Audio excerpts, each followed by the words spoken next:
What's up, guys? Happy Friday. It's November 18th. It's 10:34 a.m. and this is the crypto newsletter of the day. If you haven't already, link in the bio. Go to stargate-ventures.com. Get your free crypto masterclass accelerator. It's going to set you up with the keys that you need to know to be able to take on 2023 and be on the right side of the market. So join that. And then as well as the Discord as well too. We want to see you in there. So starting off with it, we have the Bahamas securities regulator says it ordered FTX crypto transferred to government wallets. So the saga continues because there was all this talk about, SBF, it was a hack, or he just took the money and ran and he's on the run.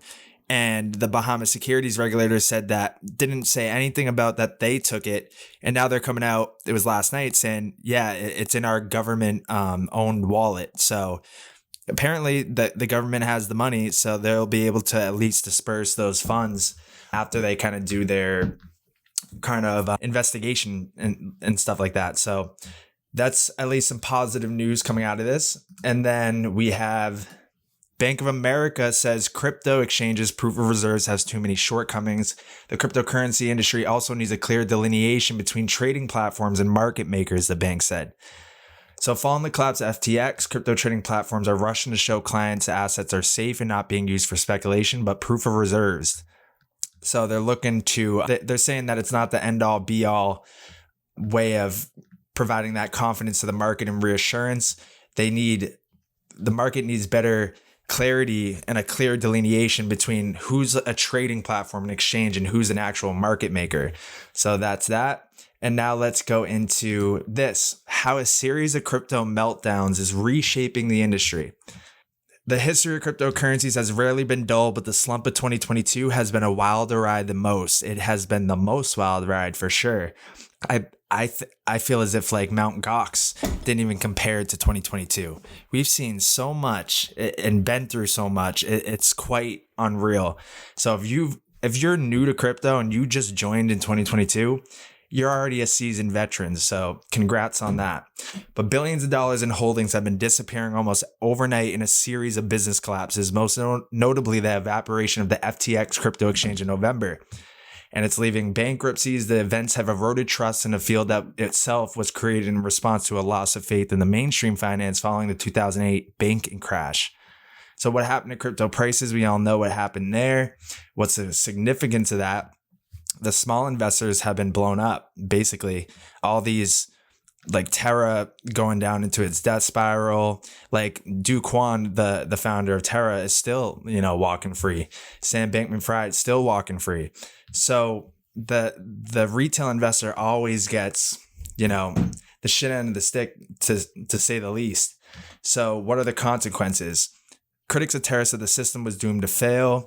The implosion at FTX showed how even seemingly solid crypto businesses could have hidden weaknesses and underscored the dangers of contagion, in which problems in one part of the industry spread fast in an unexpected way, triggering huge losses elsewhere. All this could freeze investment in crypto for some time until regulation comes in. So now we got this next. Ripple seeks crypto license in the Republic of Ireland.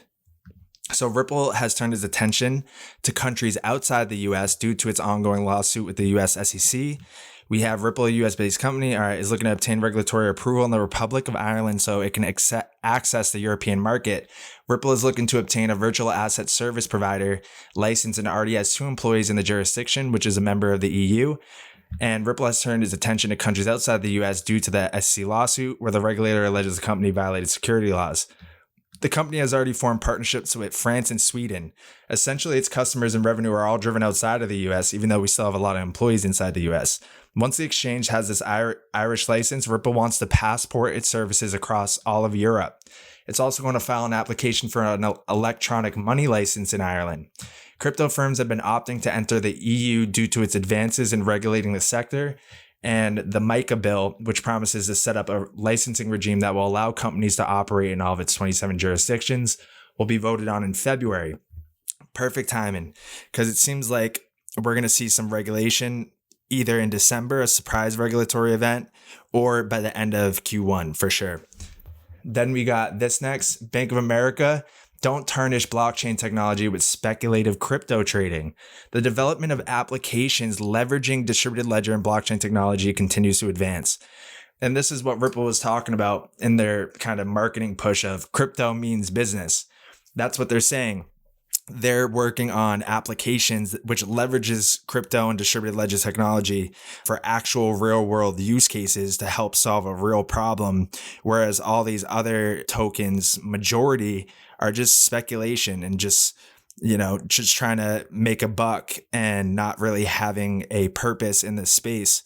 So we need a full washout and cleanse of all the coins that are just not here to build anything of purpose and just here to do a rug pull or anything like that. Because we're going to just keep seeing events that tarnish the brand image of crypto. Whereas if we just had more ripples in this space, it would be like the golden space. So that's what they're talking about here. Don't tarnish blockchain with speculative crypto trading. Then we have FINRA targets crypto communications after FTX collapse. The U.S. self-regulatory body is gathering information on crypto marketing practices between July and September this year to potentially inform a regulatory response, seeing if during this time period, FTX or Voyager or Celsius, all these other crypto companies, seeing how they were marketing their business and their disclosures. I think there was something about saying that the holdings in the account are FDIC approved and backed, right? So, and then the FDIC came out saying, hey, you can't say that, you're not. So there's all this drama as far as that goes. So we'll have to see what results from that. And then we have this. Jim Cramer compares XRP to Enron. What a joke. States the government doesn't feel crypto needs to be regulated. Let's hear this, because this guy has been absolutely wrong on everything, as well as if he's saying not to buy something and saying that compares XRP to a clear fraudulent entity back in the .com era, that you should be getting in on this. Because they don't think about it. The mainstream doesn't want people to get in on this and the opportunity of this. They want to scare people away from it. And they want the people that don't really know what's going on to stay away.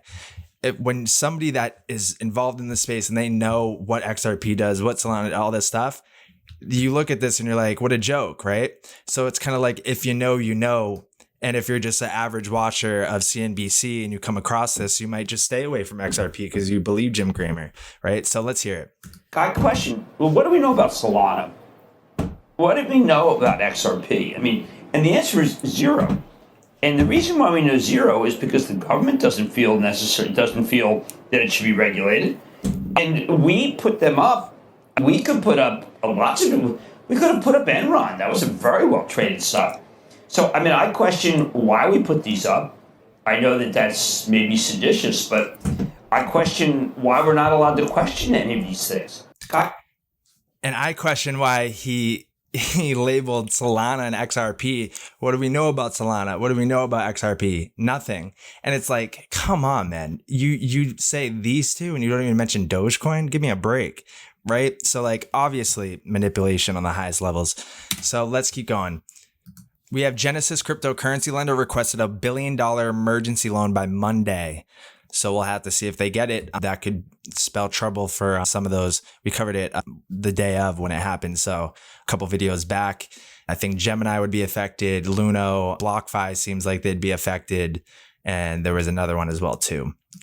Then we have European Central Bank. So Germany Financial Supervisory Authority shares its views on asset valuations, cyber attacks, and interest rates. He also discusses crypto assets and sustainable finance, because what they're about to do is they're going to have a transition, a green transition. And with this green transition, it's going to have a rebalancing and reshifting the market dynamics and how the whole market is valued, how the valuations of certain asset class, certain companies. There's going to be a disorderly transition. And if you haven't already seen my video on that, I'll pull it up right here. So it's this video right here. Prepare a month ago. Prepare now for a disorderly reset. You want to watch this because what they're saying here is basically in a short amount of words, vaguely saying, all right, they're talking about a cyber attack that will be the cause of maybe the markets freezing, their excuse to be able to, pause all markets. And then you're going to see a international kind of coming together of this crisis where there's going to be kind of agreements and treaties or whatever. And there's going to be kind of collaboration across the globe as far as how do we move forward from this moment. And I believe the ESG kind of initiative, Sustainable Finance Initiative, will be implemented during that time. And then when markets and crypto assets are going to be, now you're going to reset the system based on distributed ledger technology. And then you're going to see when the markets open back up, a full shift, a revaluation and kind of pricing of these companies based off of their sustainability-ness. And we might see companies have like ESG rating scores, and if they don't hit a certain level, then they get we can see so much from this. But the key thing going into 2023, sustainable finance, crypto assets, being aware of cyber attacks, interest rates, as well as asset valuations, all kind of repricing because of this ESG push, right? The green transition. And that's based off the Sustainable Development Goals of the UN. And we'll get into that later in this video. So I'm going to click on this real quick. So this was yesterday. Banks and CCPs facing stress derivatives markets. And if you haven't already seen my other video, it's at the top of my page here about Kendra Hill and the conspiracy there. She had said that XRP was designed to be used in 100% as the backbone of the 100% of the derivatives markets. So we're seeing that talk as well too, like dot connecting, right? Yeah, so let's dive into this. Because then we got this, a clearer understanding of how climate change affects the economy will help us all make better decisions. Looks at the new climate scenario tool of the NGFS and how it will help us to deal with the uncertainty ahead. So everything's lining up for that scenario, right? This came out today. We see climate change is happening right now. And it is already having an impact on us all, though not everyone in the same way. But do we share a common understanding of how climate change affects our economies and our financial systems and what impact has on growth, inflation, or unemployment? Without a common language for climate risk, it'll be difficult to agree on urgently needed common policy responses, right? Dude, we're so on it. To help build such understanding, central bankers and supervisors have joined forces as the network for greening the financial system. Yeah, this is going to be my deep dive today. While the ECB and other central banks and supervisors from around the world are not in the driver's seat to implement climate policies, they should play an important role to address climate changes within their mandates, rigorous analysis being a key tool. The NGFS has thus developed, together with leading academic climate institutions, a common picture of what our economies might look like under different assumptions. These are called climate scenarios. I got my deep dive for the day, guys. We're going to do a climate scenarios video. The NGFS climate scenarios combine for the first time the analysis of transition, physical, and macro financial risks. We describe how these climate scenarios can help policymakers and financial institutions and the public to deal with the uncertainty ahead.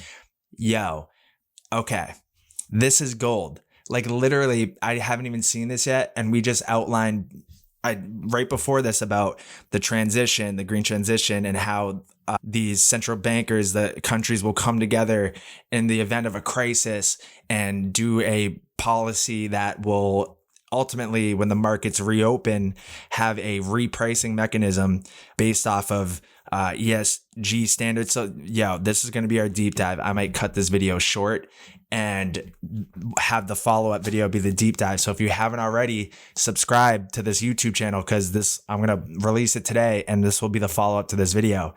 But if we keep going here real quick, the shedding light on plausible futures ahead. Yeah, so I'm going to save this for now. Let's see if there's anything else that's not connected with this. So that's connected with it. This is what we were talking about. And then, yeah, so we got this. In the first half of 2018, the Bank of Russia, Novosibirsk, conducted research testing the cross-border settlements using the Ripple net. The system assumed that the participants had special accounts open in national payment system and addresses in the Ripple network. Use for XRP transfers are equivalents of fiat currencies issued by each participant, the national bank.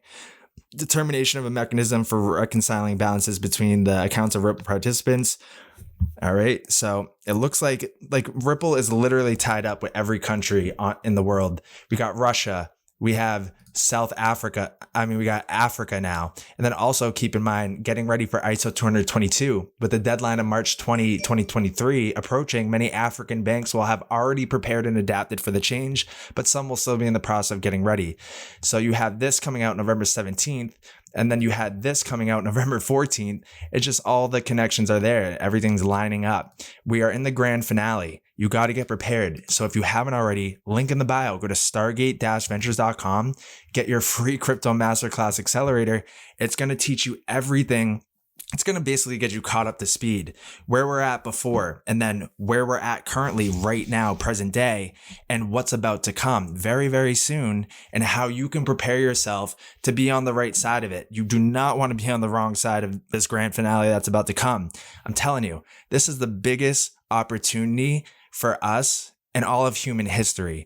Crypto, distributed ledger technology is going to be the backbone of the fourth industrial revolution. You can't have AI, you can't have autonomous cars, you can't have this, that, and the other thing if you don't have blockchain.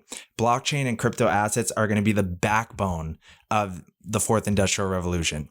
And it's coming. And it's, we have the timeline and everything. So if you haven't already, you got to go to stargate-ventures.com, get your free crypto masterclass accelerator. Just put your info in, you'll get immediate access.